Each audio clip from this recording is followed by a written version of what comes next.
Hello and welcome to the Vinyl Sanctuary. My name is Christian and I hope that you will join me in taking refuge in records. So I'm here today with a vinyl hunting video. It's kind of part of a sporadic series where as and when I go on a bit of a hunt, at, record fairs or record stores, that type of thing, then I upload a video to show off what I've managed to find, what I've managed to acquire for the vinyl collection. So today, to the time of recording, I've only done a couple of vinyl hunt videos. I've done one where I went to Edinburgh and another one where I went to Stratford-upon-Avon. So you can see those videos if you're interested in the playlist in which this video here that you're watching now will be added to. So on this journey, I went up to the Lake District, Lake Windermere to be precise, which is a very beautiful part of the world and not too far away from me to travel to by car. So I went there over the Easter weekend, which also coincided with my birthday, which was lovely.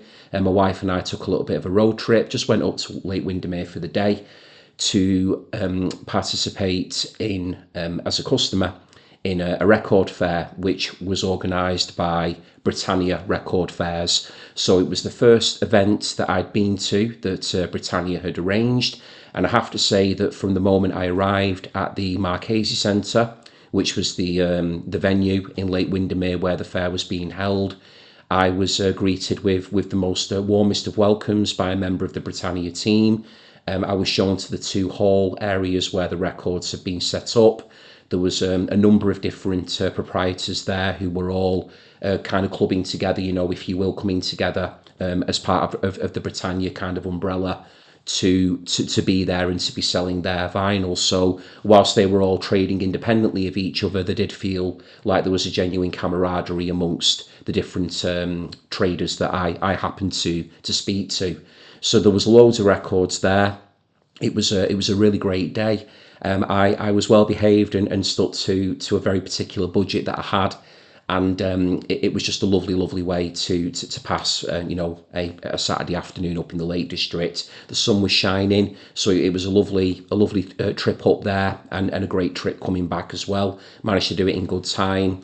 Managed to experience a little bit of the lakes as well while I was up there. Stopped off for a bite to eat to refuel, because as we all know, looking at vinyl can be quite a draining business in terms of energy. We need to keep our energy levels up when we're looking for grails and finds, etc., for our collections. So it was all really good fun, and I managed to speak to a number of really nice people as well, customers and the traders who were at the fair. So I picked up 4 items in total, which I'm really happy with. I have arranged these records here to show you them in order of should we say, kind of not least favourite, but I've tried to put them in an order where I'm showing you my favourite, my buy of the day, if you will, at the end of the video. So there's only 4 to go through. So even for my standards, I should hopefully not be coming in too close to an hour or anything like that. So we'll crack on, and if anybody has got any comments at all on the video, if you like what I've shown you today, or you've got any thoughts at all, then please do pop a comment into the comment section of the video, and I'll just do a little bit of a wrap up when I get to the end of all my talking.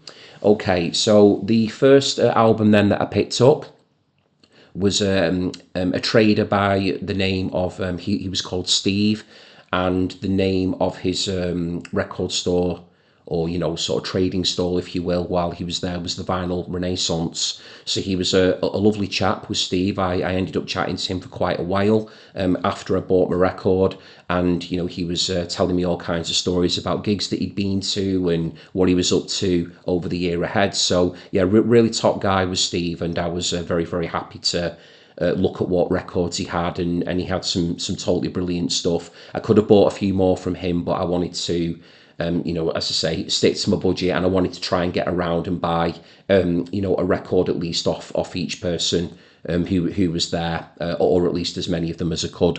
So I did manage to buy from 4 separate people on the day. Okay, so coming up then from the Vinyl Renaissance, I have bought this lovely reissue of Definitely Maybe by Oasis. Still got the price tag on there, So there you can see, full disclosure, that's what I paid for it. So it's a brand new copy. I was happy to pay that for it. It's a very interesting reissue of the record. I don't have a copy of it, or I didn't have a copy of it on vinyl until now. So this is a 30th anniversary edition. So you know, this is a Digsy's dinner inspired strawberries and cream coloured vinyl. So I'll get it all out and show you now. And I do think if they were going to go down the Digsy's dinner route, which they have, it was much better to choose strawberry and cream coloured vinyl as opposed to maybe lasagna coloured vinyl. It might not have looked quite as appetising as the strawberries and cream theme does. So we'll get into the record then. And as is always the case with my videos, if you are new to the channel, I'll show you what's inside the records, you know, talk a little bit about them, tell you a few or share a few of my own personal favourite tracks, that kind of thing, and then we move on to the next one. So yeah, what's really, really striking, as you can see, for anybody who is a fan of this album, I certainly am, takes me back to a very, very specific time in my life. You know, during the whole Britpop boom, I was in high school at this time and getting into, I would say, music on an extremely deep level. As I've mentioned before on this channel, music matters to all of us, but when you're sort of in your, well, so I suppose sort of pre-teens going into your teens, or early teens going into mid and then late, that time of your life, just your teenage years, music really does feel like it is everything and anything that was put there for you to go away and listen to and absorb as much as you can. At least that was my experience. And this band were hugely, hugely important to me. So I loved them to bits. You know, they're a local group for me. You know, I'm not too far at all away from Manchester. These chaps obviously were from the Burnage area. And as you can say, or as you can see, maybe I was just talking to you there about the front cover. You notice there immediately that they're not in shot. That the whole group are not there. So this is a very, very famous front cover. And at this point, you know, on all the other pressings of the record, you know, you've got Tony McCarroll in there on drums, Gwigsy on the bass, Bonehead on rhythm guitar, and then of course the Gallagher brothers, Liam and Noel, are in the picture as well. But they've all gone off. They've slid away. So it was interesting, first of all, when I saw that, because I've not seen that cover before without any of them there. But it was really interesting looking at it in more detail, and you know, just all the sort of the bits of paraphernalia littered around. Obviously, you know, the Burt Bacharach picture there, which, you know, is very visible on the original photograph.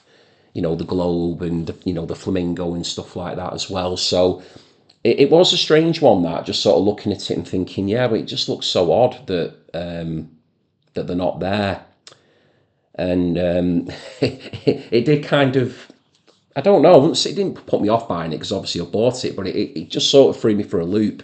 You know, when you've stared at an album for so long and played it so many times, and that album artwork is literally, you know, indelibly etched into your brain, and then you look at a version of the photograph where it's not there, or the people aren't there, it's just quite discombobulating. I suppose it'd be like looking at Dark Side of the Moon and, you know, it just being a black cover. So anyway, that was my thoughts on the artwork. So I'm still kind of getting used to that front cover, but I understand that, you know, they're trying to make it look different. It is a limited edition pressing, and I'm sure they're just trying to think of a more novel way of repackaging the thing. And then we've got some information there, just some notes there on the back by Hamish McBain. Just got some notes there. It's been pressed over 4 sides of vinyl, so I'll show you the actual insides of it now. So it's a lovely gatefold.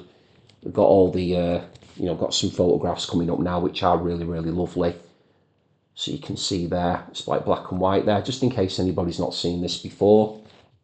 So that's really, really nice actually there. You see all the you know, all the recording studio equipment there. But these pictures inside are really great. Just quite happy to see these. So I've got here on the first disc here, I've got Tambourine there, which obviously Liam was very, very famous for playing. And the caption says here, it was purchased in Manchester in 1994, appears on the cover as Supersonic, has been played on every Oasis track ever. And that comment there has been attributed to Noel Gallagher. So there you go, been played on every track. So that's you know, put a good shift in, hasn't it? Okay. And then we've got here another photograph. of a very, very lovely Gibson there, Gibson Les Paul guitar, gorgeous there, alongside Marshall amp.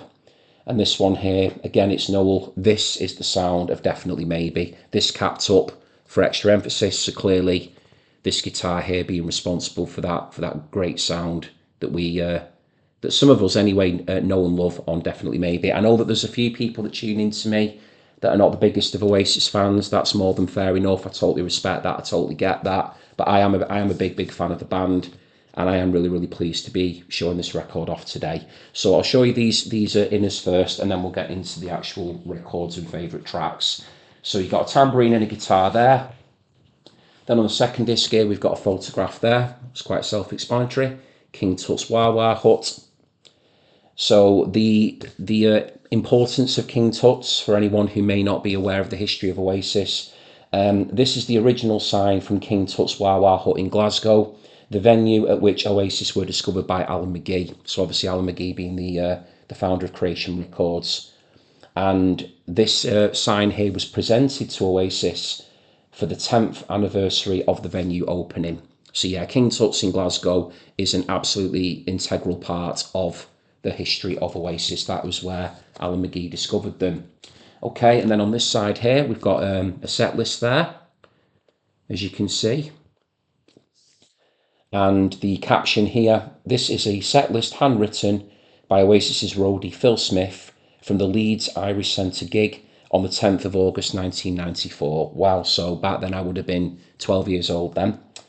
This was just less than 3 weeks before Definitely Maybe was released. So yeah, wow, gosh, I'd have been 12 then when this came out. I hadn't even hit my teens when this came out, but wow, this album for me at that time, amazing. So exciting to me when I first heard it. It really was. It's a cracking set list there as well. Okay, so they're the inners with the little bits of information there on the tambourine, the guitar, etc. And then let's have a look at these lovely strawberries and cream inspired records there, the vinyl itself. There we go. Really nice. As I say, much more preferable to Lasagna if you're going to do a Digsy's Dinner inspired edition of the record. So they're very pretty. I've already played this through as well. I've actually played everything here today that I'm showing you. The 4 records. I couldn't wait to get back and get them played as a priority. Although my to listen pile is huge at the moment, I needed to get these on. So there we go. Lovely. Played, as I said, really nice and flat. Very dynamic sounding. Didn't sound quiet or anything. Everything came through instrumentation wise very clearly and cleanly. Liam sounded great, the whole band sounded great, so yeah, very happy with it. So I'm just going to tuck it all away and then I will move on to favourite tracks. So yeah, this is the debut album by Oasis. For me, it is their best album. I don't think they ever topped it. I think Noel himself has described the album as being their very best. I do think it's just such a strong collection of songs. Obviously very guitar-led, guitar-based. I think at this stage as well, Noel was still continuing to evolve as a player. I do find some of the guitar playing throughout the album I wouldn't say formulaic, but he's certainly playing within, I reckon, his own comfort zone. I do think his guitar style did expand as Oasis's career progressed, and obviously, in my opinion, he became more comfortable with the instrument. But from the very off, his songwriting talent for me cannot be denied. Yes, he's been known to lift the odd little riff and melody line from a few different places. There's definitely a few songs on here that call to mind songs that have come from before, but I do think that Noel pulls it off very deftly, and there are some really nice turns of phrase in terms of the lyrics as well. Very memorable. I don't think, for me personally, there's not a bad song on it. But in terms of personal favourites, I've always loved the punky energy of Bring It On Down. I do think that Liam's performance in particular on there calls to mind, the kind of the sneer of John Lydon. It's just very punky and pumped up. Great drum work on there by Tony McCarroll. It is my favourite song on the album, and it is one of my favourite songs by Oasis. I think it's very underrated. Of course, it's got Rock and Roll Star on here, which is a brilliant side one, track one opener. Great way to get you into the album. Live Forever is just a beautiful anthem that continues to grow in stature for me as the years go by. I actually get quite emotional and quite nostalgic now when I listen to that song as I've continued to get older. Up in the Sky is fantastic as well.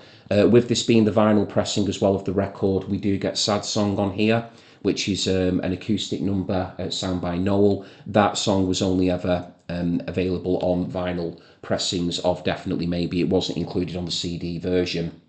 And then, of course, we get Digsy's Dinner, which is where the whole strawberries and cream reference comes from. That's a nice kind of throwaway little ditty towards the end of the record. Slide Away is magnificent. That's the penultimate track. I know I've named more than three here. Married with Children is a nice sort of gentle, almost quite bluesy inspired number to finish. It's got some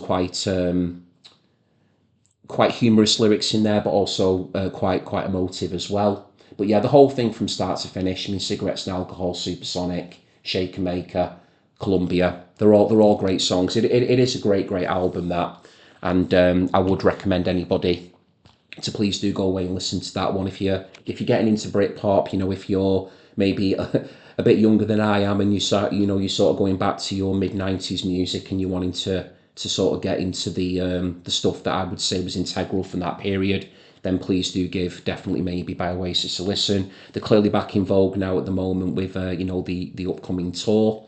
So this might be a really good time for people to either reacquaint themselves with the album or maybe discover it for the first time. But yeah, I'm really pleased to have that. You know, it's about time that I got a copy of it on vinyl. And whilst I did pay quite a few quid for it, I was more than happy to buy it and to speak to Steve as I did for a good while about Oasis, and we were sharing stories about watching various bands. So it was a really nice experience just to pick that up, and it did feel there like I did have a hole in the vinyl collection, not having that, given my own personal connection and relationship with the record. So I think that's pretty much all I want to say about that one for the time being. But if anything else comes into my head, then I do tend to backtrack every now and again. Okay, so that was my first purchase. Okay, so then in the same hall as Steve, I got speaking to a chap. I didn't catch his name actually, but he was a very polite fellow. I think he was based in Yorkshire, judging from his accent. I think there were a couple of people there actually from Yorkshire on the day, but I do remember the name of his stall, and it was called Tapestry of Delights. Had an absolutely amazing range of stuff. I think he was one of the sellers, but I think he brought arguably more stock than anybody else there. So he did have a lot of record boxes for me to rifle through, which was great because I was having the time of my life. But when I came across this particular album, I was immediately ready to buy it. Been after it for a long time. This is a lovely copy of it. I mean, it looks mint to me. Again, I've played through perfectly. Sounded great on the stereo. So thanks to Tapestry of Delights. Got speaking to him at the Windermere Record Fair. I then picked up The Colour of Spring by Talk Talk. There we go. Gorgeous album, this one. So I'm getting there with my Talk Talk collection now. I think there's only Laughing Stock now that I don't have on vinyl. But they're a really, really great band. I mean, just the transition, the journey from this very, very accomplished, very talented synth pop group with their earlier work, and then transitioning into this sort of almost ambient, largely instrumental based sort of jazz, some blues elements in there as well, I would say, alternative sort of soundscapes and textures, almost like art rock in places as well. Just a really great band. I mean, Mark Hollis was just blessed with the most beautiful singing voice. His voice is just one of those for me that whenever I listen to it, I do get goosebumps listening to him sing. Very, very emotive, impassioned voice, which reminds me a lot of Peter Gabriel, the way that he sings. And I do feel that Mark Hollis and Peter Gabriel, just as an aside, went on to very much influence the vocals of another band that I love, which are called Elbow, and their lead singer is Guy Garvey. So whenever I hear any of them singing, it's a very... There's a very emotional sort of stirring whenever I listen to them voices. Very beautiful, can just hold a note for days, great range. And yeah, Mark Hollis is just always a joy to listen to. So I have been after this record for a long time. I do think that this pressing here that I've got was supposed to have a DVD with it, which I think had an extra track on it, but it isn't included. It's quite all right with me. I mean, it is secondhand, even though it does look virtually unplayed. So for whatever reason, the DVD isn't in there, but. I didn't even notice it, to be honest, until I got home, but I'm certainly not going to quibble or query about it. I'm delighted to have the record, and it was at an extremely good price. And maybe, to be fair, that's why it was priced the way it was, because maybe it was known that the DVD wasn't in there. It wasn't in any shrink wrap or anything like that. So, yeah, very, very happy with it. So let's look at the actual record. So inside here, we've got, just the inner. There we go, nice photograph of the group there. There we go. Just got all your sort of, should we say, personnel for each track, who's playing what. Yeah, really such a lovely album, this one, produced by Tim Freeze Green. And then on the back, got lyrics there. In very, very neat handwriting, but also rather hard to read as well, I would say. Quite similar to my sister's handwriting, that, strangely enough. Yeah, quite strange, that. Yeah.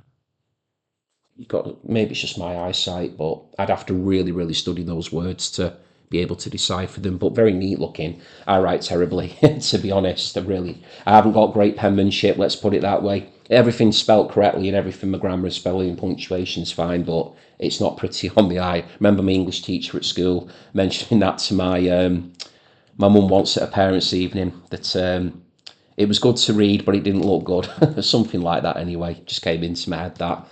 Okay, and then we've got the record there itself. There we go. So yeah.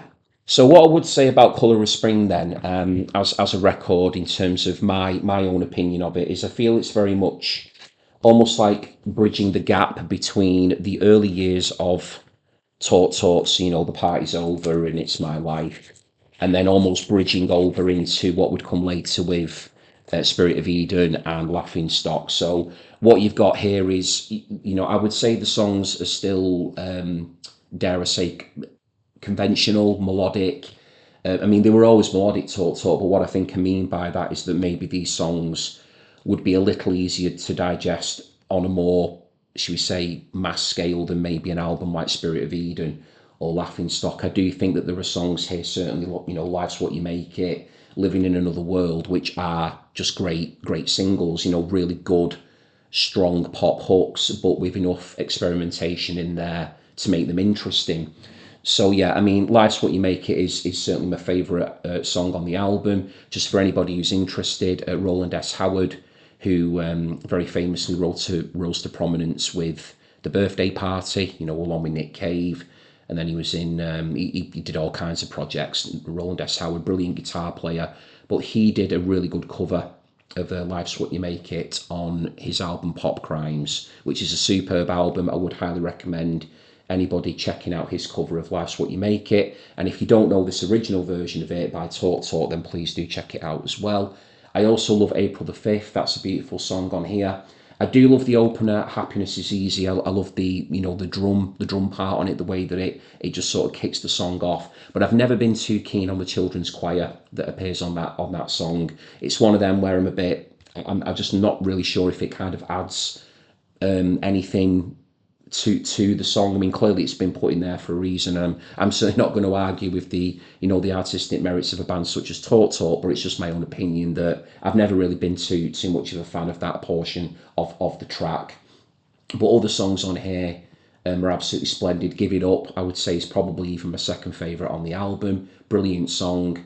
And Time It's Time as well, Chameleon Day towards the end are gorgeous as well. So this is a really soothing listen for me. I just think it's something that you can spin, you can put on, you can drift away to it. You can also really pay attention, to the lyrics that are being put out there by Mark Hollis. He's always got something to say. I just think, again, he's got a voice that when you listen to it and you study it and you just let it wash over you, that it can make you feel a myriad of emotions. So yeah, this is a really stunning album, this one. This particular pressing as well, the record sounds fantastic. You can hear everything really cleanly. I love as well how at certain points of the record, it kind of pans as well from side to side as you're listening. So it is meticulously executed, this record, and it is one that I've wanted for a really long time. So I am getting there finally with my Talk collection, and I've just got Laughing Stock to go now, so that will definitely come at some point.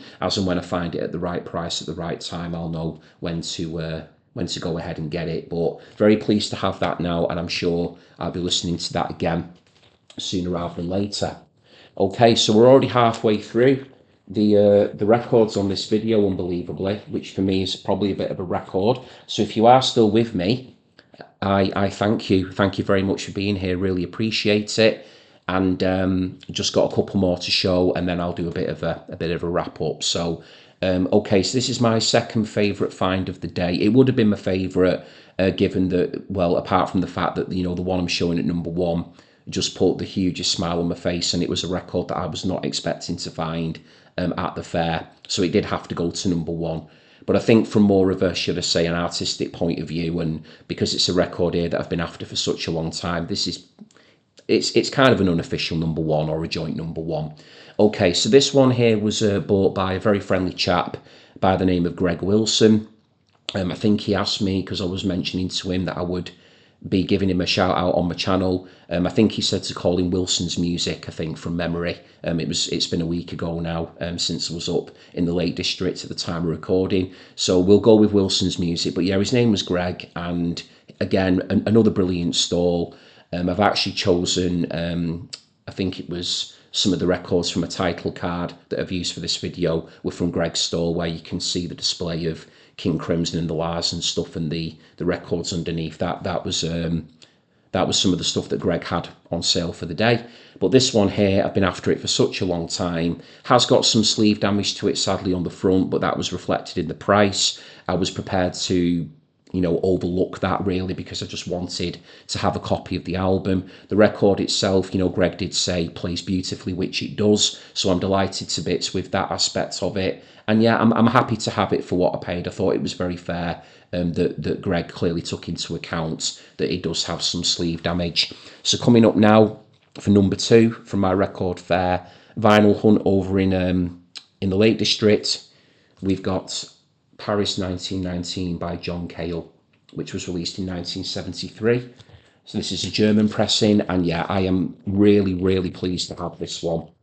I love John Cale to bits. I'm a huge Velvet Underground fan, and I've been on the lookout for it for such a long time. There's the sleeve damage there that I've mentioned, so it is quite a sizable rip. It looks like it's had some, I don't know, sort of like Best Buy or some kind of sticker there, maybe one of these stickers that I can't even think of what would even be written on it, our price or something, not our price, but you know what I mean, something to denote it being some kind of budget version perhaps of the record. I'm not sure. I don't think it would have been a hype sticker, with tracks on it or anything, but it has been ripped off, and there's not really much I can do about that. Again, I was happy to let that go just so that I could get a copy of it. So yeah, I mean, this is lovely. I could not wait to get it on when I got home. Produced by Chris Thomas. I actually put this on first out of the four. It's just beautiful Baroque pop, really, is the way to describe it. There's certainly a theme, a concept, going on in terms of clearly John Cale's visual representation there on the front cover, the way that he's dressed. Got some really good photographs there on the back as well, if you can see that. This one's just got a plain inner on it, so nothing to show there. And yeah, musically, as you'd expect from John Cale, it's beautifully played.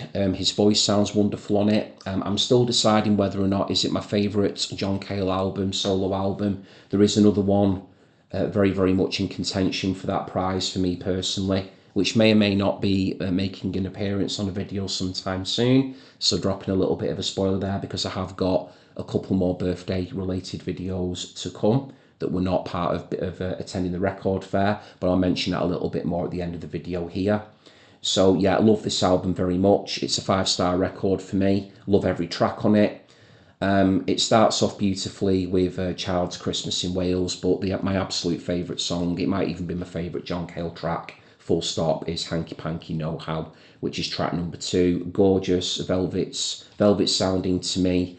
It's got that lovely sort of chiming sound that one would associate with the Velvets, and I could definitely envisage Nico singing that song. So had that have appeared on, the Velvet Underground and Nico from 1967, along with the likes of Femme Fatale, the some of the songs that Nico took a lead vocal on, I really think that Hanky Panky Know How would have slotted in beautifully on that album. But as it stands on here, John Cale sings it beautifully. I find the lyrics very thought-provoking as well.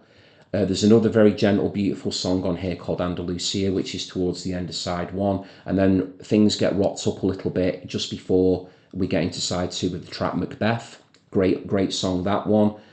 Graham Greene, which is on side 2, has got almost like a bit of a kind of a reggae sort of calypso type vibe to it, which is really nice as well. Half Past France is great as well, which comes up after Graham Greene. The title track, Paris 1919, I enjoy a lot as well. So yeah, everything on here is very strong, but if I was to choose 3 in isolation that I personally love, I would say definitely Hanky Panky Know How. Please give that a listen. I would also recommend Andalusia and Macbeth are probably my 3 favourites, but to be honest, all of side 2 is great as well, but I do particularly enjoy side 1 on this album. And just out of interest as well, the band Yola Tango, who I'm a big fan of, did a really nice cover of Hanky Panky Know How. So I would again encourage people not only to check out the original here, but also the version by Yola Tango as well. Definitely worth your time to go and give that one a listen. So yeah, a lovely album. Definitely would have been my find of the day had it have not been for what I'm about to show you right now. Okay, so as I mentioned a little earlier, when I came across this one, I'm just wondering, did I mention who I bought? Yes, I did. Yeah, from Greg Wilson. I did mention who it was from. Want to make sure that I give everybody a shout out. So yeah, with this one here, I was just over the moon when I saw it. Big smile on my face. It was a brilliant price. Didn't ever think I'd actually ever find a copy of it on vinyl. I mean, I'm not even sure how rare it is. Not that rarity or anything really matters to me at all, but because it genuinely doesn't. If I like something, I like it. Not really bothered if it's rare or not, but I just didn't think it would ever be one that I would come across in the wild. So this chap here, I didn't get his name either, sadly. I did get a very quick chance to speak to him. He was my last purchase of the day, so it was a case of the best to last. In a sense, but he was called, his stall was called Five Rise Records, and I think he's based in Yorkshire as well, actually. So again, had a brief chat to him, and then I had to go and hit the road. Not long after we'd finished up at the fair, because we had somewhere else to be that evening, because we went and had a meal as well before we headed back home. So yeah, I was so happy with this one. And I had to get it. I just had to get it. I had some money left over from my budget, and it was just enough to be able to make this purchase happen. So big thumbs up to, before I show it, to the Vinyl Renaissance, Tapestry of Delights, Greg Wilson Records, the Vinyl Renaissance, I think I've just said, haven't I, as well there, and then Five Rise as well. And also a huge thank you to Britannia Record Fairs for putting the whole thing together. I was really impressed with it, and I would certainly attend another one of their events in the future. Okay, so let's get to this final album then. So there's the cover, just to get you started. So some of you might already know what it is. I know it's not the Black Album by Prince, my favourite artist of all time. I wish it was, but I'm very happy with this one here. So I'm just going to take it out the sleeve. Some of you may be racking your brains now as to what it could be. Some of you will already know, but there you go. So what I've actually got here is, in fact, the official soundtrack to the 1984 rock mockumentary, mockumentary, This Is Spinal Tap. One of my favourite ever films, directed by Rob Reiner. Adore this film so much. I've watched it umpteen times. I mean, I can't even remember how many times I've seen it. But here we go, Spinal Tap. That was my buy of the day. So we've got all the faux artwork here, all the the albums that I mentioned in the film. For anybody who's not seen it, by the way, please do watch it. It is a fabulous, fabulous film. It's just a brilliant, a very, very affectionate and a very accurate piss take of rock music at that time. It was, as I said, it came out in '84. It just pokes fun at the sort of, the heavy rock, hard rock, metal, cop rock sort of scene that was doing the rounds, in terms of these overtly ridiculous lyrics that are on Spinal Tap recordings. It's all done completely tongue-in-cheek, but brilliant musicianship by the actors as well, on display. So let's just show you the inside as well. So we've got all the songs here and the lyrics. First of all, it's really, really making me want to go and watch the film again. It is so, so good. And you've got the three key members there at the front. So we've got David St. Hubbins there, guitarist. He's played by Michael McKean. Got Nigel Tufnell there on guitar, played by Christopher Guest. And then we've got Derek Smalls, played by Harry Shearer. And anyone who's a big fan of The Simpsons will know all about Harry Shearer and the numerous voices that he did there. But yeah, this is just so, so good. So the album has been produced by, it's been credited to Guest, McKean and Shearer. It does sound really, really good, the album, by the way. I was really impressed at how well it sounded.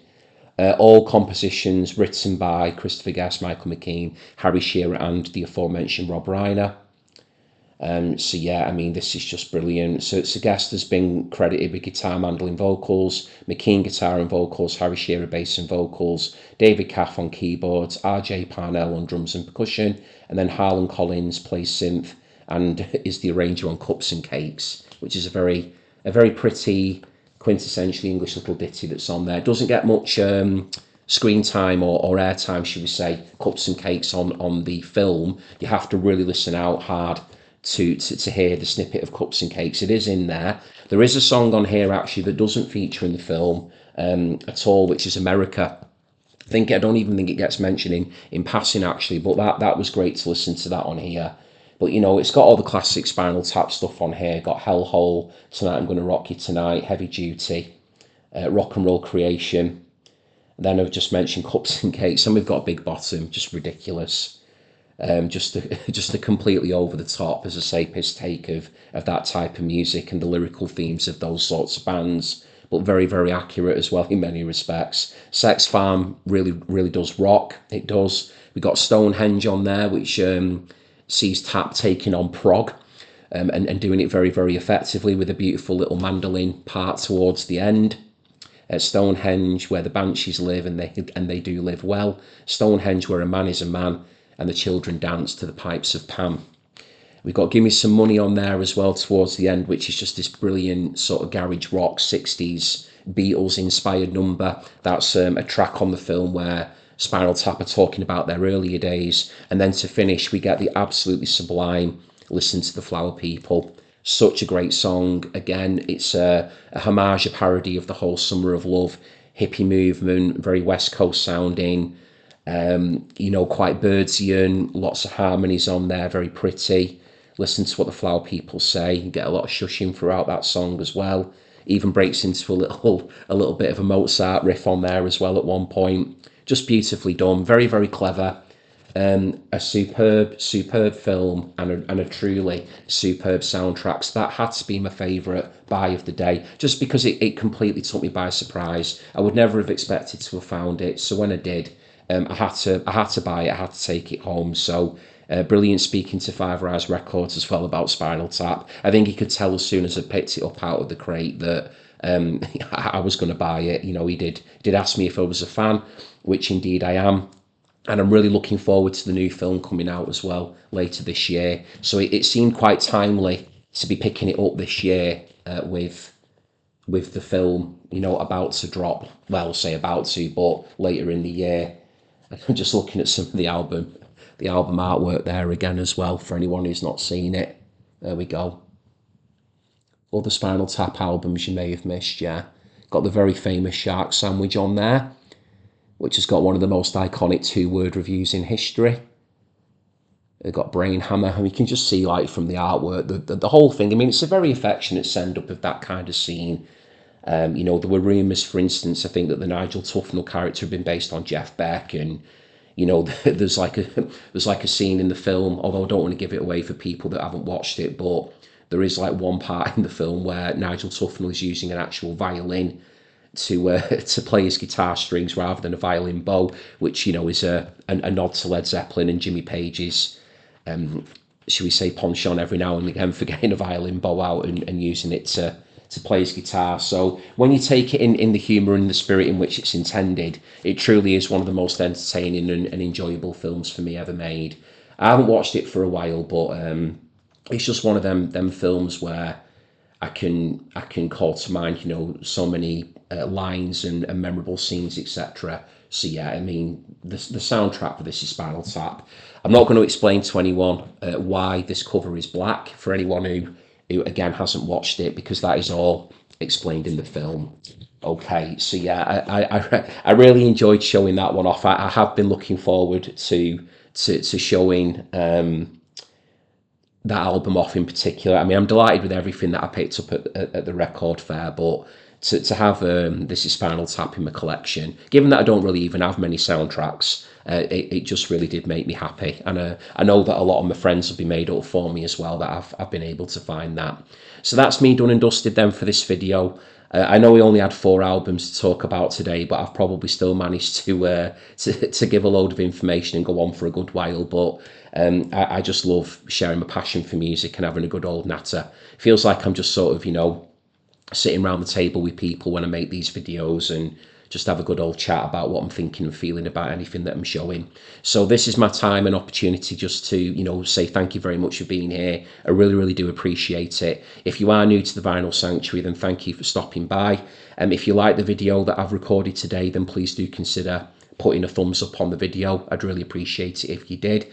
And it would also be wonderful as well, if you're new to the channel, if you would please consider subscribing.